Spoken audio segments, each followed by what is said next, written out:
Merry Christmas, everybody, and happy holidays at the same time. Last night, Sioux City, Iowa.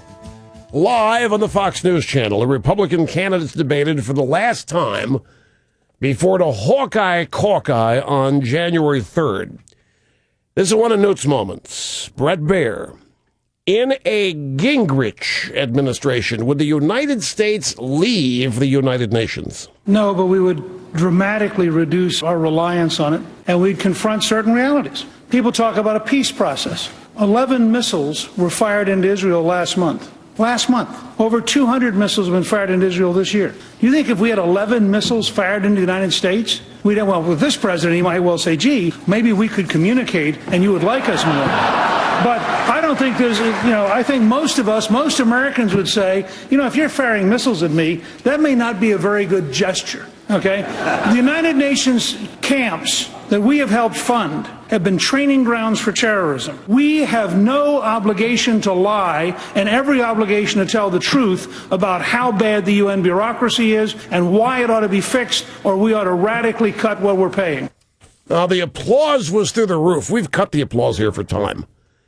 Not for any editorial reason. We just cut the applause for time, but it went through the roof. Another Newt moment was this. Megyn Kelly. She handled legal questions last night. Speaker Gingrich, you have proposed a plan to subpoena judges to testify before Congress about controversial decisions that they make. In certain cases, you advocate impeaching judges or abolishing the courts altogether.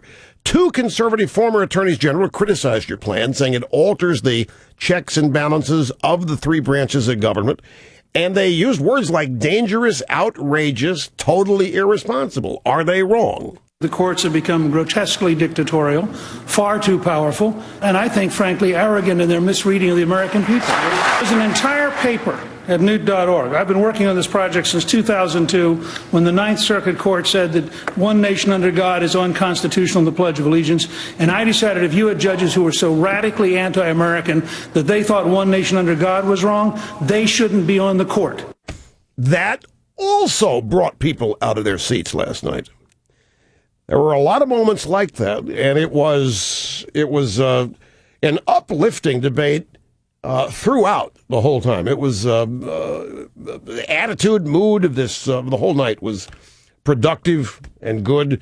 But people don't understand the courts, the separation of powers in Congress. Congress can do anything they want with it. The Congress can totally redistrict the United. Who set up the court system, do you think? Do you think that Oliver Wendell Holmes sat down one day and said, you know what, this is going to be the Ninth Circuit.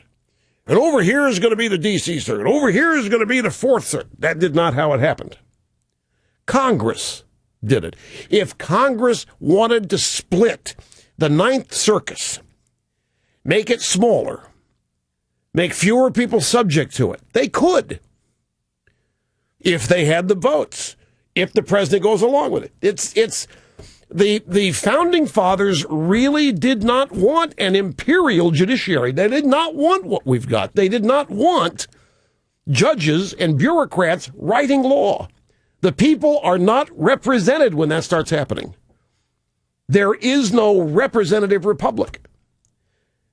The founding fathers had no intention that the final word on law or anything else be 9 people wearing robes. That was not the intent. It's where we have evolved. In fact, not just with legal issues. How many political issues now end up at the court, and whatever the Supreme Court verdict is the final word and authority on a political issue, like abortion? Sorry, was not the intent. Judges can be impeached. Now, it is a bit radical to bring them in and start making them explain their decisions. It's tempting. But